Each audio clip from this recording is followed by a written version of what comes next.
I know exactly what happened to the kids. The kids are alive. The kids are probably not in Nova Scotia now, but the kids are safe. The kids are being taken care of by, I'm sure, by Malaya's native people. And I used to think, now, if anybody's meant to be a mom, it was her. A part of me still feels that.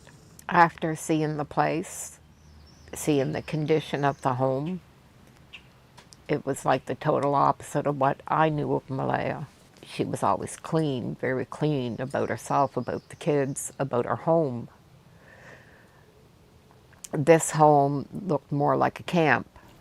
Now, I don't know if it's from all the people that were there, because I didn't show up till the day after. Time that I had said something, and I've known Malaya for years and years, and she was always a good mother to Lilly and Jack. They were clean kids, they were polite, they were well looked after. She never yelled at them, never punished them in, any way. They were good kids, and she was good to them. Malaya on the run at that time? I mean, what took place during that time, do you know? Yeah, no, Malaya was back at Cindy's after she went to Shubenacadie and lost Meadow right. from CPS, right? No, she was back at Cindy's, and I didn't know Malaya was there. And right before Cindy hung up, I heard Malaya's voice saying something. We just want help finding them. There's no sort of stress going on there. And this is the day right after. Okay. And then from Daniel, he has said, of course, because he's done more interviews. So he has said the name, but he does a lot of me, what I've done. Right. And I really wish, and Belinda, I'm sure you're going to say this as well.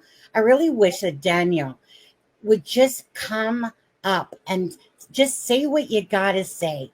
Clear it up. If you have absolutely nothing, okay, if they're trying to protect Malaya, sorry, get over that. They talk about Malaya, about their idea that she pretends to hide the kids, about the lies of Daniel that protects Malaya. But no one's talking about Jack and Lily. The kids are still missing. And we're stuck in a swirl of conflicting stories from people who can't even agree on the basics. Have we missed something?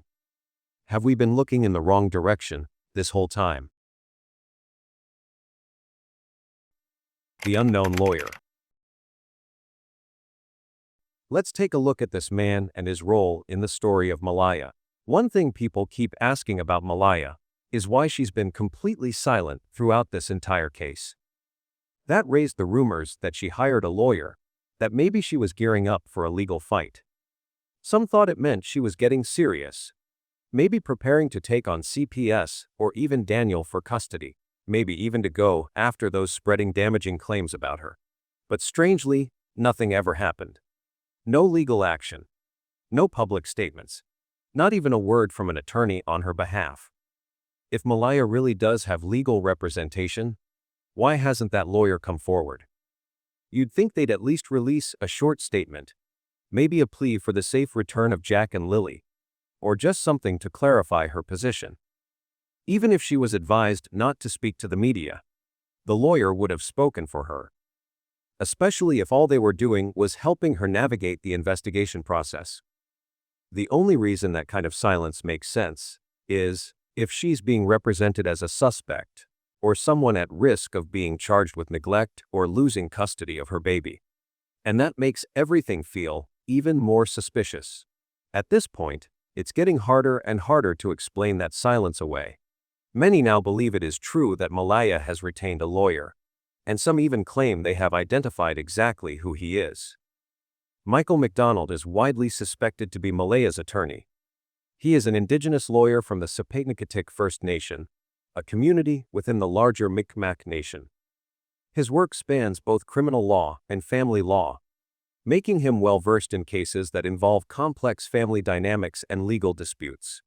Aside from his legal career, McDonald is also a part-time historian who has spent years researching and writing about Mi'kmaq culture and history. He frequently contributes articles to the Nova Scotia Advocate and shares his historical findings on his personal social media accounts. His mission has been to correct long-standing misconceptions about the Mi'kmaq people and raise public awareness about their true history. His connection to Malaya appears to be more than professional. Many believe that Michael MacDonald is the brother of Michelle Glasgow, whose maiden name was MacDonald. Michelle is known as the daughter of Chief Alexander MacDonald, a respected leader within their community. Given the shared surname, family ties, and community ties, many have concluded that Michael MacDonald is indeed Malaya's lawyer. While no official documentation has surfaced to prove this link, many are convinced that it's a clear case of 2 + 2 = 4. MacDonald's work extends beyond the courtroom. He is deeply committed to preserving the oral histories and wisdom of Mi'kmaq elders who have passed away. He has often spoken about the need to reclaim their own narratives, especially since much of Mi'kmaq history has been written by British colonizers to serve their own agendas. He aims to restore the perspective of the Mi'kmaq people themselves. In his research, MacDonald has actively challenged misconceptions, including the false belief that Mi'kmaq people rejected the concept of land ownership. Through historical letters written by Mi'kmaq chiefs, he has shown that they fiercely defended their lands, often declaring, "This is our land. If you come on our land uninvited, we'll see you as an enemy and will attack you." His research draws from respected sources, such as the Halifax Armory, Halifax Municipal Archives, and writings by Nicolas Denay, a Frenchman who lived with the Mi'kmaq people for 5 decades in the 17th century. Michael MacDonald has openly shared his views on the importance of recognizing indigenous property rights and reclaiming historical truth. He once stated, "The essence of property law at its core is your right to exclude other people from your land." And that's exactly what those chiefs did at the time. He also emphasized the need for indigenous communities to tell their own stories. When the British wrote history, they wrote it in such a way that followed their own agendas. What is missing is how we, as Mi'kmaq people, see ourselves. For him, the survival of the Mi'kmaq people speaks volumes. The fact that we're still here says a lot about the resilience of our people. Michael MacDonald's involvement, in this case, if confirmed, would add another layer to the many rumors that have been circulating. The information about Malaya's lawyer, possibly being someone from her own community, has been around for some time, but has not been publicly discussed in detail. This has led many to begin questioning what role this person might play, and whether they could be concealing important truths. Malaya has long been known to receive significant support from her community, not just emotionally, but also in legal and social matters. It is entirely possible that this community is key in hiding the truth about the children's disappearance. One of the most widely discussed theories is that the children might have been concealed by this community, shielded from outside authorities. If this theory holds, Michael MacDonald could be one of those involved in protecting Malaya and the children. According to Darren Geddes, another relative of Malaya, Menold might have even been the one to help Malaya and the children reach a reservation, a secluded place as per Darren's account. Believe me, it's ironclad. It's 1,000%. The kids are alive, and somebody has them that's taking care of them. Meadow is in custody of CPS, and they're going to decide where Meadow goes. Jack and Lily, I'm telling you, they're alive, and I'm sure they're being protected by the Native community, probably not the Native community in Shubenacadie. And they may not even be in Canada. Now, that's what I know, and there's a big difference between what I know and what I think. So I just told you what I know. If I turn out to be wrong, the source that informed me this afternoon, then I'll fully expose it, because this source is very important, very in the know, very heavy, right in the middle of everything. And I almost said a he or she, and I'm not going to do that. They know everything that happened right from start to finish. I double-checked it with other people, other witnesses, other sources. This theory would suggest that MacDonald might not just be Malaya's legal representative, but also someone who played an active role in the family's concealment. The appearance of Michael McDonald in this case would undoubtedly raise more questions and complicate the investigation. Is he merely a lawyer representing Malaya? Or is he part of a larger effort to shield her and her family from the truth being uncovered? His role could be central in understanding whether the children were hidden by their own community, adding another layer of complexity to an already perplexing case, increasing the number of rumors turning true. Malaya was misjudged. Since the children's disappearance, Malaya has become the subject of both public sympathy and suspicion. While her grief as a mother is undeniable, her responses to the situation, along with her behavior during the investigation, have raised questions. As the situation unfolded, her actions, or lack thereof, have sparked debate among those closest to her, leading to differing opinions about her character and her ability to handle the overwhelming pressure. The perspectives offered by those who know Malaya best, such as Cheryl, Logan, Darren, and Belinda, have highlighted different facets of her personality.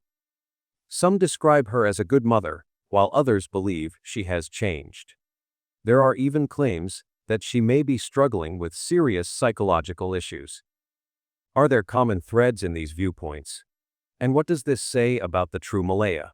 The latest time we got both Cheryl and Logan talking about Malaya was a live stream featuring took place in the context of ongoing discussions surrounding the disappearance of Jack and Lily. The live stream was organized after the children went missing and focused on details related to the investigation and the search efforts. While the exact date was not explicitly mentioned, it occurred after significant developments, with specific references to the weekend following the children's disappearance. The main purpose of the live stream was to provide clarity on the events surrounding the case, offering insights from those who were closely connected to Malaya and the children. Cheryl and Logan were the primary guests on the panel. Cheryl, a close friend of Malaya, was introduced as someone who had been present at the property when the children went missing and was involved in the search efforts. Logan, who is Daniel's cousin, was also familiar with Malaya and had interacted with her previously. Both were invited to share their perspectives on the situation and clear up some of the confusion that had arisen in the public eye. And I've known Malaya for years and years, and she was always a good mother to Lilly and Jack. They were clean kids, they were polite, they were well looked after. She never yelled at them, never punished them in, any way. They were good kids, and she was good to them. During the live stream, Cheryl shared her perspective on Malaya's personality and relationship dynamics. She described Malaya as a gentle, patient, and devoted mother. She emphasized how Malaya took great care of her children, ensuring they were well, kept clean, and respectful. To the children, do you know what I mean? Yes. That was so sweet. It really He was. was always so soft-spoken with them and to them and towards them. You could tell in her actual interview that she, the one interview she gave, you could tell she wasn't comfortable speaking, that she was more soft-spoken and that sort of thing. So Cheryl portrayed Malaya as someone who was soft-spoken and non-confrontational, pointing out that she never exhibited signs of anger or aggression. Cheryl also clarified that Malaya was calm in the face of challenges and always tried to maintain peace in her interactions. However, Cheryl did not delve into any negative aspects of Malaya's relationship with Cody. She simply mentioned that Malaya had conflicts with Cody and had sought full custody of their children, but she chose not to explore these tensions further. Cheryl's portrayal of Malaya was notably protective, and her comments likely reflected a strong sense of loyalty to her friend, which may have influenced her account. She did not discuss any complicated or controversial aspects of Malaya's life, particularly when it came to her relationship with Cody, which may have led to a less balanced perspective. On the other hand, Logan shared his views on Malaya, focusing on her motherly instincts and the emotional struggles she faced. Logan described Malaya as a loving and dedicated mother, noting her strong nurturing instincts and her commitment to her family. She emphasized that Malaya valued her role as a mother and always did her best to take care of her children. However, Logan also mentioned that Malaya struggled emotionally, particularly when dealing with difficult situations. She pointed out that Malaya often found it hard to feel comfortable in challenging circumstances, which could explain her apparent detachment during the crisis. Logan's comment suggests that Malaya may have had difficulty dealing with emotional discomfort, which might have made her seem distant or less responsive when the children went missing. While Logan acknowledged Malaya's positive qualities, she also highlighted a vulnerability in her emotional handling of tough situations. Logan also touched upon the strained relationship between Malaya and Cody, confirming that the two had been experiencing tension before Malaya left. However, Logan did not go into detail about what specifically caused this tension, and her comments left many aspects of the relationship unclear. She alluded to the fact that Malaya was trying to be an independent mother, handling her life and family issues on her own, but without providing further elaboration on how she navigated these struggles.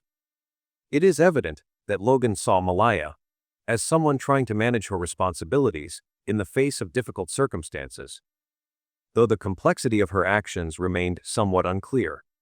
Logan's perspective is somewhat limited, as she did not provide many specific details about Malaya's life or her actions during the crisis. Her comments seemed more like general observations, offering insights into her character rather than providing concrete information about her actions during the critical moments, leading to the children's disappearance. Logan admitted that she was not closely involved in the situation at all times, and her knowledge of what Malaya was going through was limited. Despite this, Logan offered his support for Malaya, defending her against public criticism, particularly regarding how Malaya managed the personal challenges in her life. He also clarified that he was careful not to make any assumptions about Malaya's thoughts or beliefs concerning the children's whereabouts, emphasizing that he did not want to speculate or assume what she might have been feeling during the crisis. Both Cheryl and Logan were protective of Malaya, each offering a perspective on her character that emphasized her dedication as a mother.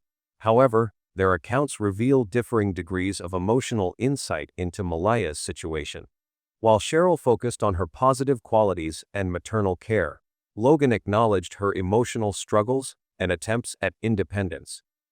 Neither of them went into great detail about the more difficult or controversial aspects of Malaya's life, particularly her relationship with Cody. Cheryl's more one-sided perspective, stemming from her deep friendship with Malaya, likely influenced her portrayal, which may not have captured the full complexity of Malaya's character. On the other hand, Logan, while attempting to be more objective, was still limited by his lack of involvement and the surface-level nature of his understanding of the situation. His support for Malaya was clear, but it was based on a general understanding of her, without delving deeply into the specific circumstances surrounding the children's disappearance. In summary, both Cheryl and Logan provide valuable, but partial views of Malaya. Cheryl's comments leaned heavily on protecting Malaya's image as a loving mother, while Logan acknowledged her emotional vulnerability, but lacked the detailed understanding necessary to fully explain her actions during the crisis. Their perspectives, while helpful, were incomplete and left much to be explored regarding Malaya's true role in the unfolding events. We've heard positive remarks about Malaya from Cheryl and Logan, but that's not the whole story. Not everyone shares the same perspective on her. We also have more critical and considered views on Malaya from Belinda Gray and Darren Geddes. Both Belinda and Darren were part of a livestream where they engaged with the audience and shared valuable insights about the missing children, Jack and Lily. Throughout the session, they interacted with one another in a supportive manner, showing mutual respect and understanding. Darren expressed his gratitude for being given the opportunity to speak on the livestream acknowledging the platform as a means to bring attention to the case. Belinda, on the other hand, conveyed her deep appreciation for the community's unwavering support for Jack and Lily, highlighting the importance of raising awareness and the family's collective effort in searching for the missing children.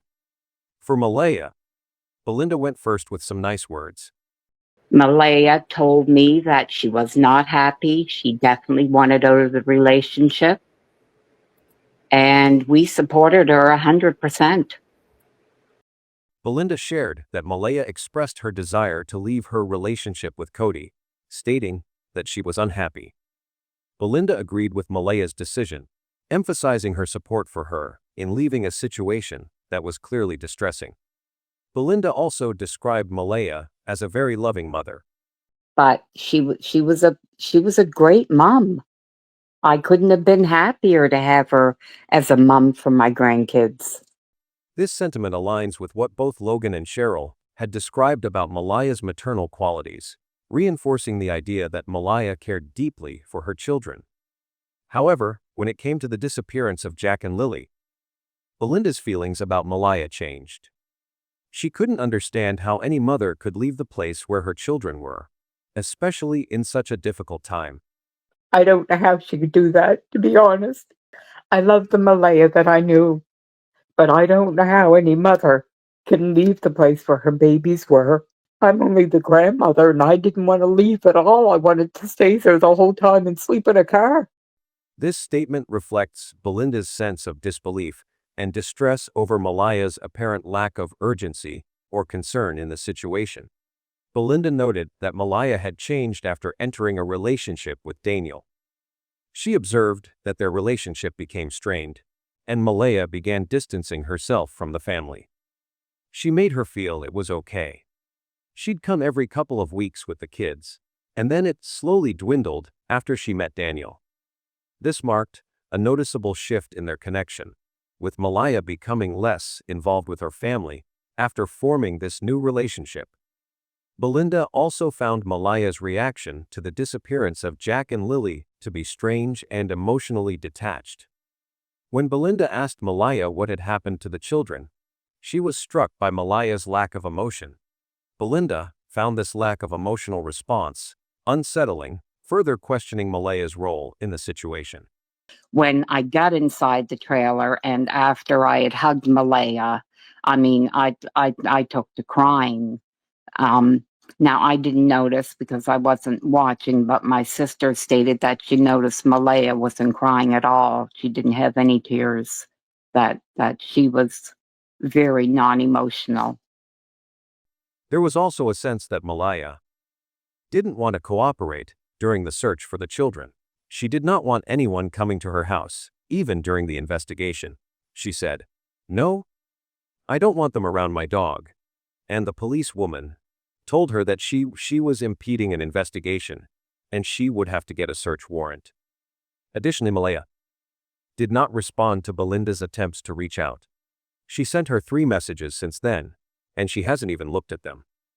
Belinda felt that Malaya wasn't genuinely helping in the search for her children, and her responses gave little clarity. When she asked Malaya, "Where are the kids?" she's like, "I don't know." It's like she was just giving her the runaround, and Belinda never got any answers from her. This reinforced Belinda's concern that Malaya wasn't taking active steps to locate the children or provide any real information. Furthermore, Belinda shared that Malaya was adamant that Cody no longer had a say in the children's lives after their breakup. Malaya made it clear that she did not want anyone interfering with her life, including her own family. She just don't want Cody involved. He's out of their lives, and she don't want anything to do with him. This reveals Malaya's firm stance on cutting ties with Cody and not allowing others to intervene in her personal decisions. Belinda also noted how Malaya's living conditions had changed, describing them as far from the neatness she once observed. Malaya used to be very particular and careful, but when she came to help look for the kids, I was shocked by how messy their place was. Everything looked like a refugee camp. This observation indicates that Malaya's life had become more chaotic and disorganized, possibly reflecting the personal turmoil she was experiencing. For the reliability of what Belinda said, she is the grandmother of Jack and Lily and has a close relationship with the family. However, family conflicts can often affect the objectivity of information, as personal emotions and feelings may influence the narrative. Belinda has expressed disappointment and suspicion regarding Malaya's actions in relation to the disappearance of her grandchildren. As such, her statements may carry a subjective tone, shaped by her personal feelings, especially concerning the change in Malaya's relationship with the family after she met Daniel. Additionally, Belinda claims that Malaya has not cooperated during the search for the children and has failed to provide crucial information. However, this lack of cooperation could stem from various reasons, such as fear, stress, or a reluctance to share details with the family. This doesn't necessarily mean that Malaya is directly involved in the children's disappearance. The situation is complex, and without more evidence, we cannot definitively conclude that Malaya's actions or inactions are linked to the children's disappearance. Furthermore, the information Belinda provides has not been independently verified from other sources. While Belinda may offer honest insights based on what she has observed, these claims are still based on her personal perspective. For instance, her views on Malaya's relationship with Daniel and her behavioral changes are not backed by objective evidence or third-party verification. What Belinda perceives as a change in Malaya's behavior is only described from her point of view, which may not represent the entire picture. Lastly, Belinda has pointed out that Malaya has changed since meeting Daniel, showing a lack of interest in the family and failing to cooperate in the search for the children. However, this observation is made from Belinda's perspective alone and lacks clear evidence to directly link Malaya's actions to the disappearance of the children. Without further corroboration, it is hard to assess whether these changes in behavior are significant or if they have any bearing on the case. Although there remain several doubts regarding the position and objectivity of Belinda's testimony, even Darren, who directly conversed with her during the live stream, expressed some agreement with the points she raised. Darren Geddes is a close family relative of Malaya, being her second cousin, and has a strong connection with her family. He describes himself as someone with reliable information regarding the disappearance of Jack and Lily, claiming that the children are alive and currently being cared for by a native community at a reservation. Darren also mentions having long-standing relationships with James, Alvin, and their family, although he has not had much personal interaction with Earl, Daniel's father. Despite not disclosing his source, Darren is adamant that the information he has received about the children's survival is 1000% certain, and he has verified this with other individuals to strengthen his belief. One of the key sources of information that Darren trusts is Janie, his mother, who has been confirmed as a reliable source. Darren expressed a deep sense of frustration and concern regarding Malaya's behavior and actions during the chaotic period following the disappearance of her children, Jack and Lily. He described her relationship with Cody as complicated and filled with numerous issues over the years they were together. According to Darren, Malaya left Cody when the problems in their relationship became too severe, especially after the birth of Jack. Darren believed that the constant tension in their household, compounded by the unstable relationship with Cody, led to significant changes in Malaya. He suggested that these changes were a result of emotional strain and a deterioration in her mental health, which had worsened over time, especially after her experience with Cody. Darren then described how Malaya's relationship with Daniel had better compared to the past, though he still acknowledged her psychological difficulties, such as PTSD and depression. He believed that Daniel may have played a role in helping Malaya make the crucial decision to change her life, particularly in deciding to move away from her old circumstances. Darren speculated that Daniel's support could have been instrumental in helping Malaya choose a new path, despite her emotional struggles. Darren further stated that Malaya had been traumatized during her time with Cody which eventually led to depression, making it increasingly difficult for her to control her emotions. He mentioned that Cody's dangerous behavior also played a part in Malaya's decision to separate from him. Darren pointed out that the danger Cody posed had even led to CPS removing his parental rights over Lilly and Jack. This, Darren argued, reflected Cody's problematic lifestyle and personality, which ultimately added to Malaya's mental health struggles. These elements, Darren believed, contributed to Malaya's vulnerability and emotional instability, which were critical factors in the difficult circumstances she found herself in. As for Malaya's relationship with her child, Meadow, Darren revealed that she had another child with Daniel. Meadow had been placed under the supervision of a family member after CPS intervention. However, Darren explained that CPS could not monitor all families continuously, meaning that Malaya had to handle certain responsibilities on her own, possibly adding to her stress and feeling of isolation.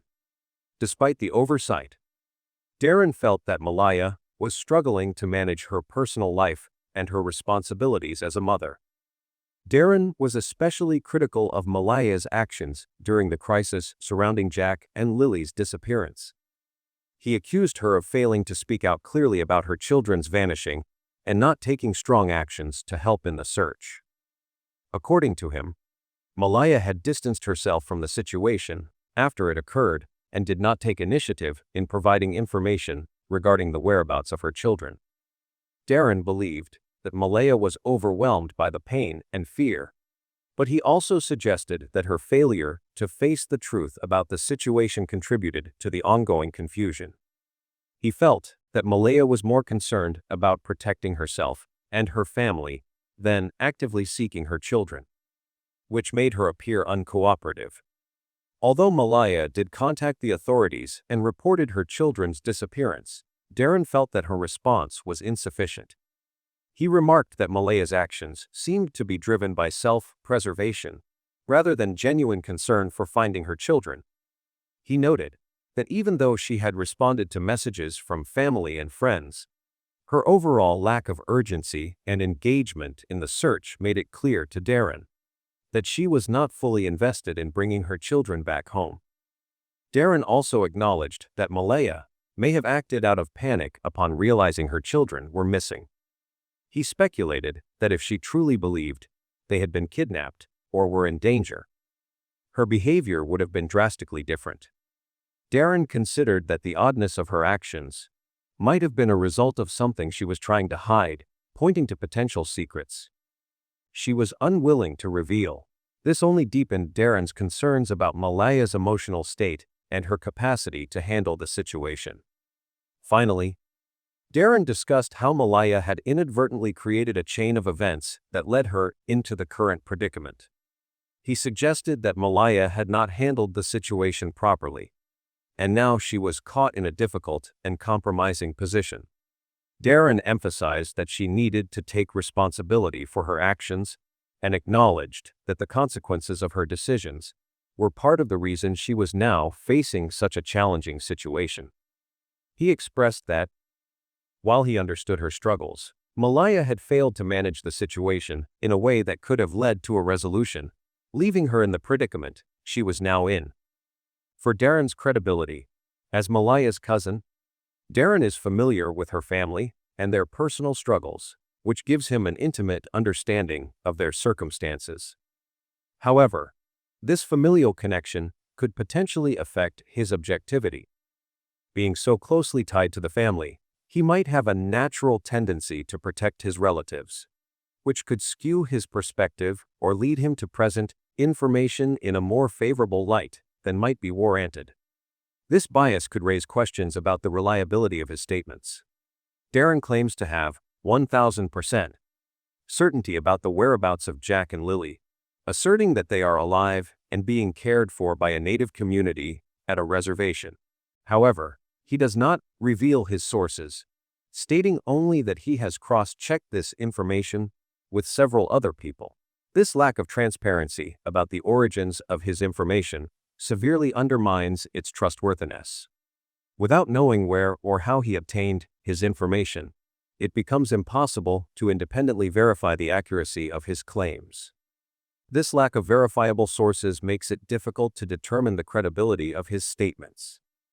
One of Darren's sources, his own mother Janie, has been confirmed as someone who provided him with information. If Janie is a reliable individual, her confirmation could add weight to Darren's claims. However, relying on family members for such sensitive information can be problematic, as it introduces the potential for bias. Family connections often come with emotional attachments that could influence the way information is perceived or shared, further necessitating the need for independent verification from external sources. Another significant issue is the absence of independent evidence or confirmation of Darren's claims. Although he speaks with great confidence, his statements are not backed by concrete, verifiable proof. The lack of third-party verification or independent corroboration makes it difficult to trust his information fully. While Darren's statements align with the narrative of Daniel's situation and fill the void left by Daniel's silence, this timing raises further questions.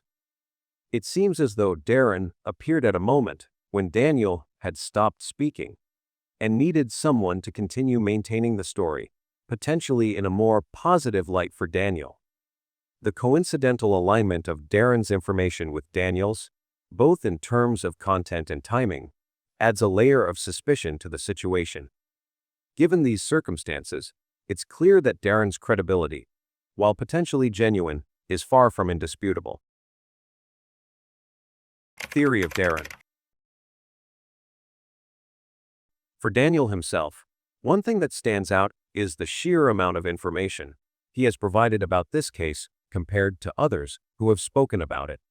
Some of his earlier details have pushed the case far beyond what would be considered a simple missing persons incident. Recently, he has been trying to piece together clues at the present moment and offering a few theories about Malaya's involvement in the current situation. This theory surrounding the disappearance of Lilly and Jack takes a sharp turn from the official narrative. Contrary to widespread belief that children are missing, abducted, or worse, dead, Darren firmly believes that Lilly and Jack are alive and safe. According to him, their mother, Malaya, knowingly took them to live with relatives in a First Nations reserve, where they are being cared for and protected. Darren insists that this was not an act of malice or a kidnapping, but rather a deliberate move by a frightened mother seeking refuge and stability for her children. At the center of Darren's argument is the legal reality that Malaya has not been charged with any crime. That means she still retains full legal custody of her children and, as such, had every right to take them wherever she deemed appropriate, including to a reserve. As Darren put it, Malaya hasn't been charged with anything yet. She's still Jack and Lily's mother. She can legally take them to the reserve.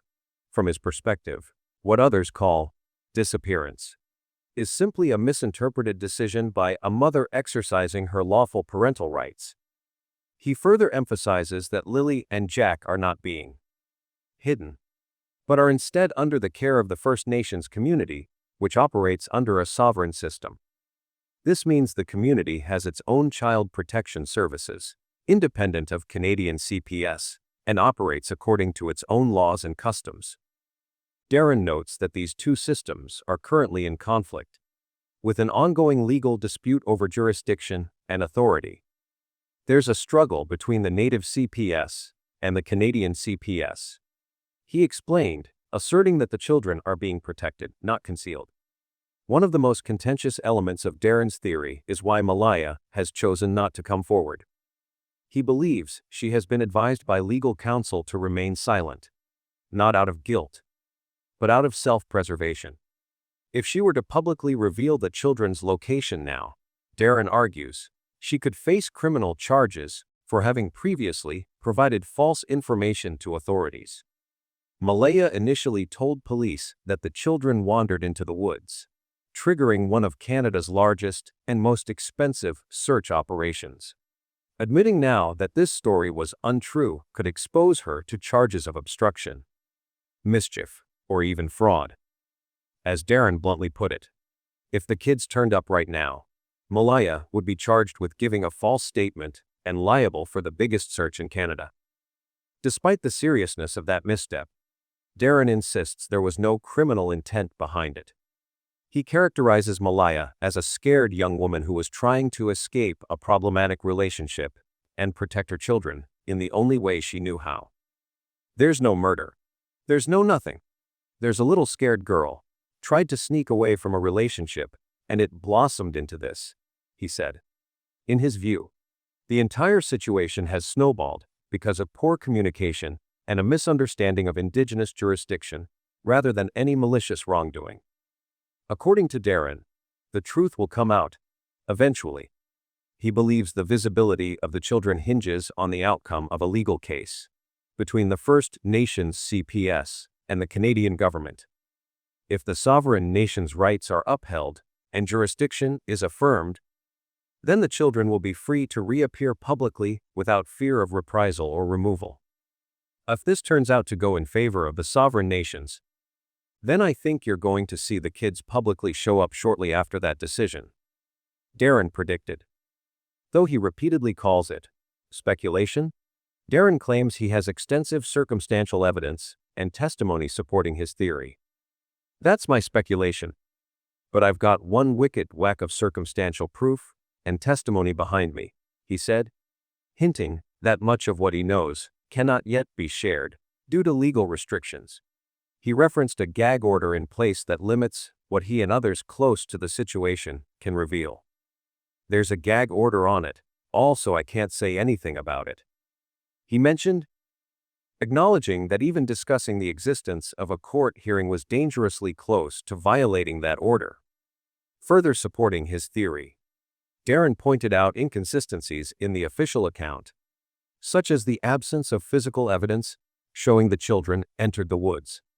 No footprints or signs of the children were found in the area where they were reportedly last seen, which he believes supports the idea that Malaya fabricated the story to buy time. The kids weren't in the woods. There's no abduction, he stated firmly, framing the lost in the woods narrative as a strategic lie rather than a genuine emergency. Darren also addressed public criticism of Malaya's behavior. Many have questioned her lack of visible emotion, her absence from the media, and her seeming indifference. Darren argues that her behavior is perfectly consistent with a mother who knows her children are safe. That's why she acts like she's not concerned about her missing children, because they're not really missing, he said. From his viewpoint, her silence is not coldness, it's confidence. He even suggests that Malaya may be receiving guidance from legal professionals who specialize in indigenous or family law. This, he believes, would explain her strategic silence and carefully calculated movements. In a case like this, the criminal lawyer might hand it over to a specialist in child law. Darren speculated, indicating that Malaya may be playing the long game legally, rather than reacting impulsively in the public eye. Finally, Darren makes it clear that he's willing to put his reputation on the line. He believes that when the truth comes out and Lilly and Jack are confirmed alive, his position will be vindicated. When the truth comes out, it's going to prove I was telling the truth about a lot of stuff, he asserted with conviction. To Darren, this is not just a theory. It's a narrative backed by lived experience, cultural awareness, legal nuance, and deeply personal insight. Whether time proves him right remains to be seen, but his belief is unwavering. Regarding Janie, Daniel's mother, she has been a central figure in the investigation, providing a considerable amount of information to Darren. Despite some earlier negative details about her, which led many to distrust Darren's statements, he has offered explanations for her actions that might otherwise seem suspicious. According to Darren, Janie was the first person to contact the RCMP after the children went missing, contradicting rumors suggesting that she delayed calling the police or intentionally hid the situation. Darren repeatedly confirmed that Janie reported the disappearance immediately. He insists that this is a huge misconception and adds, "People think Janie waited to call RCMP. No, she didn't. This clarification is crucial because it counters claims that Janie might have tried to cover up the situation. Instead, she is portrayed as someone who took prompt action and was proactive in contacting the authorities. The significance of this explanation is clear. Janie did not intentionally withhold information or try to hide the case from law enforcement. She acted swiftly and responsibly. Furthermore, there has been speculation about a particular incident involving a dangerous dog in Janie's house, which some interpreted as her obstructing the investigation. According to Darren, this was a misunderstanding. Janie had merely informed the police about the presence of a dangerous dog in her home, but this was misinterpreted as an attempt to prevent the RCMP from entering. Darren explained, Janie said there's a dangerous dog in the house, and that was interpreted as not letting RCMP in. He emphasized that the dog was a protective animal, capable of defending the children if needed, stating, that dog would have protected those kids with its life. This further adds to the notion that Janie was not trying to interfere with the investigation, but instead was cautioning the police out of concern for their safety. In addition to these misunderstandings, Janie has become a target for harassment and online attacks. She has faced severe criticism from a large number of people on social media, with many spreading false theories about her involvement in the case. Darren has defended Janie, calling her a kind person who has endured unnecessary pressure. He pointed out that strangers had even been driving by her house, taking pictures and making unfounded accusations. They were driving by her house taking pictures, making accusations. Janie doesn't deserve this, Darren said, expressing his frustration with the public's treatment of her. He also mentioned that people online had gone as far as accusing her of hiding bodies in her home, adding, she's had people online say she's hiding bodies in the crawl space. These attacks have left Janie feeling vulnerable and unwilling to speak out publicly, reinforcing the idea that she is a victim of cyberbullying and malicious rumors.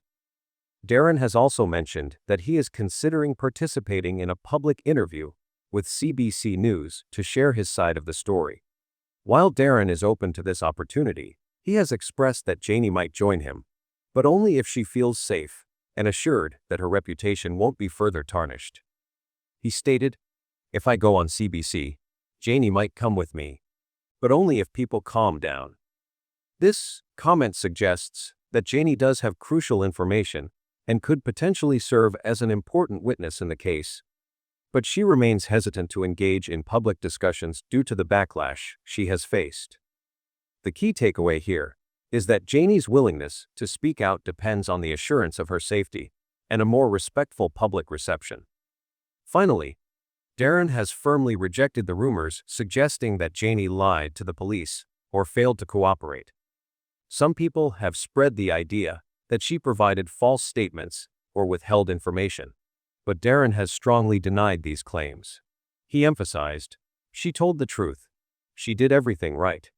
She doesn't deserve this. This assertion reinforces the notion that Janie has always been honest with the RCMP, and any discrepancies that might exist are likely the result of misunderstandings or incomplete media coverage. Darren's defense paints as a law-abiding citizen who, despite facing harsh scrutiny and personal attacks, has remained truthful throughout the investigation. In conclusion, Janie is portrayed as a dedicated mother who took swift action when her children went missing and has cooperated with the authorities from the very beginning. Despite facing significant public criticism and online harassment, she has not intentionally obstructed the investigation. Darren's explanations provide context to her actions, clearing up misunderstandings that have contributed to her being unfairly blamed.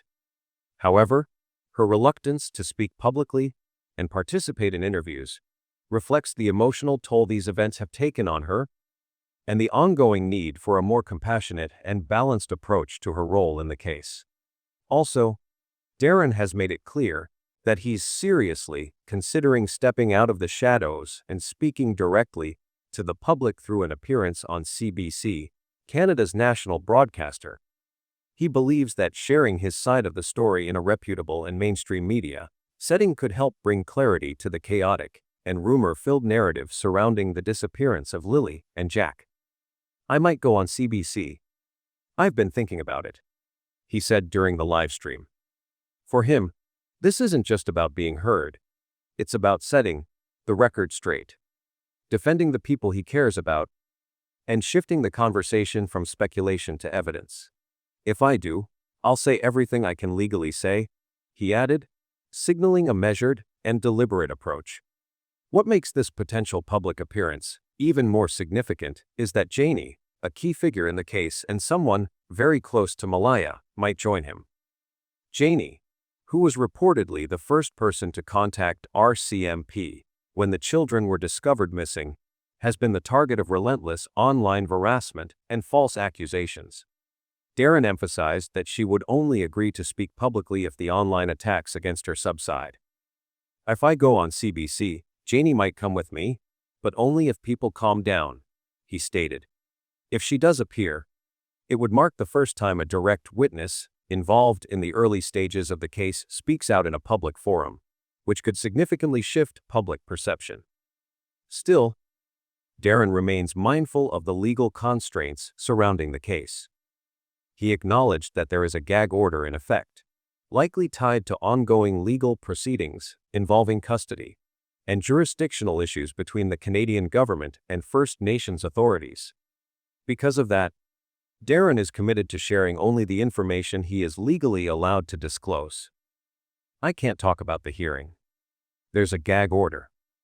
But I'll say what I can, he explained, showing a level of caution and respect for the legal process, even as he seeks to shine a light on what he sees as the truth. His motivation for going public stems not just from a desire to inform, it's also deeply personal. Darren has expressed growing frustration and emotional exhaustion over the wave of accusations aimed at him. Online commenters have accused him of being involved in the disappearance, hiding the children, or spreading misinformation. For Darren, these attacks are not only false but also damaging to his reputation and his family's well-being. I'm tired of being called a kidnapper. I'm trying to help, not hurt, he said.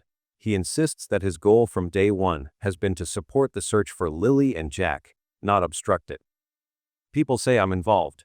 That's nonsense. I want the truth to come out, he added, his tone reflecting both hurt and determination. Part of Darren's frustration lies in the way social media platforms have fueled speculation and toxicity around the case. He's openly critical of how platforms like Facebook, TikTok, and Reddit have been used to spread unverified theories, baseless accusations, and even targeted harassment. This Facebook madness needs to stop. People believe anything, he said. Darren believes that engaging with trolls online only adds fuel to the fire, which is why he's opted to seek a more structured and reputable space to share his story. I'd rather speak on CBC than argue with trolls, he emphasized. In essence, Darren's desire to go public is rooted in a combination of personal vindication, public accountability, and a belief in due process. He sees a national media appearance as a strategic move, not for attention, but for truth. With Janie possibly by his side, and legal limitations carefully respected, Darren hopes to realign the conversation away from chaos and conspiracy, and toward a version of events he believes the public deserves to hear. Whether or not his appearance will change the course of public opinion remains to be seen. But it is clear that Darren no longer wants to remain silent. He wants answers, and he wants them out in the open. The Problems of RCMP. A particularly sensitive and recurring criticism directed at the RCMP in the disappearance of Lilly and Jack centers around their relationship with indigenous communities. Several observers, including Darren, have suggested that the RCMP's silence and cautious handling of the investigation may be rooted in a deep-seated fear of political fallout, particularly if the case were to involve First Nations territory. Darren explicitly stated, "They don't want another Oka," referencing the infamous Oka crisis of 1990, a defining moment in the strained history between Canadian law enforcement and Indigenous peoples. The Oka crisis began when the town of Oka, Quebec, attempted to expand a golf course onto land sacred to the Mohawk people, including an ancestral burial ground. In response, the Mohawk erected barricades and resisted. What followed was a 78-day standoff involving the RCMP, the military, and the Mohawk community. One police officer was killed, and the entire confrontation sparked a national reckoning over indigenous land, rights, and government overreach. Though it ended without further bloodshed, the crisis left behind a lingering legacy of mistrust, fear, and political volatility. To many, that history still echoes loudly today. In the context of the Lilly and Jack case, the concern is that the RCMP is hesitant to step foot into First Nations reserves, despite speculation that the children might be there, possibly safe and with family. According to Darren and others involved in the community search, RCMP has barely stepped foot on the reserve, despite strong suspicions pointing in that direction. The implication is that the RCMP may be deliberately avoiding confrontation or investigation in indigenous areas to prevent sparking tensions, or being accused of overstepping legal jurisdiction. Critics argue that this hesitation undermines the investigation and sends a troubling message that political caution trumps the search for missing children. At its core, this issue reflects a larger and more painful truth: the long-standing fracture in trust between Indigenous communities and Canadian law enforcement. Whether out of guilt, fear, or institutional inertia, the RCMP appears reluctant to fully engage with Indigenous spaces, even when doing so might bring answers. For those demanding justice for Lilly and Jack, this perceived avoidance isn't just frustrating, it's disheartening. It reinforces the idea that certain places, and by extension certain people, are treated differently in the eyes of law enforcement. The case of Lilly and Jack has been a complex and heartbreaking journey, filled with conflicting opinions, theories, and accusations. In the midst of the turmoil, Malaya stands as a stark reminder of the importance of perspective. Many have cast their judgments on her, some accusing her of hiding the truth, while others have argued she is a victim of an unjust system, overwhelmed by circumstances beyond her control.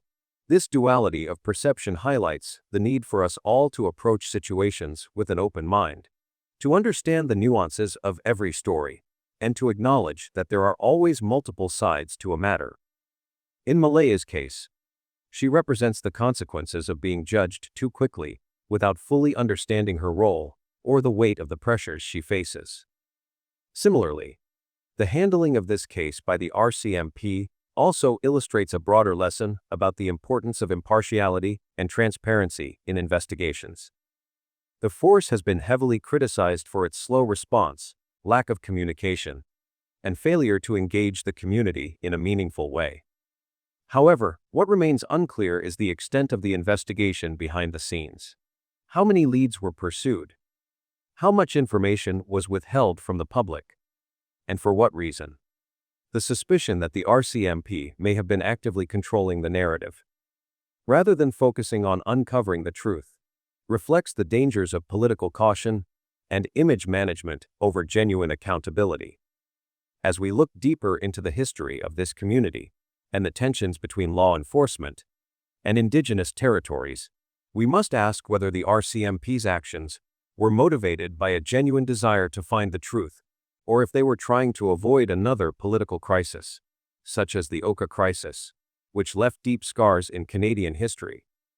This case serves as a reminder of how important it is to be careful not to jump to conclusions, particularly when it comes to the involvements and families and communities in such cases. It also underscores the importance of transparency and cooperation between law enforcement and the public. The RCMP's refusal to fully engage with the community, particularly Indigenous groups, may have led to unnecessary delays and a lack of trust in the investigation. In an age where information is vital, withholding key details or failing to share updates only fuels further suspicion and resentment. In conclusion, the disappearance of Lilly and Jack is a tragic story that speaks to the deep divisions in society, the struggle for justice, and the importance of transparency. It shows the dangers of bias and inaction, and the need for law enforcement agencies to prioritize truth over politics. We must remember that justice is not about controlling the narrative or protecting reputations. It is about uncovering the facts, no matter how uncomfortable they may be. We pray for Lilly and Jack, and for all those involved in this painful saga, hoping that one day the truth will emerge and justice will be served.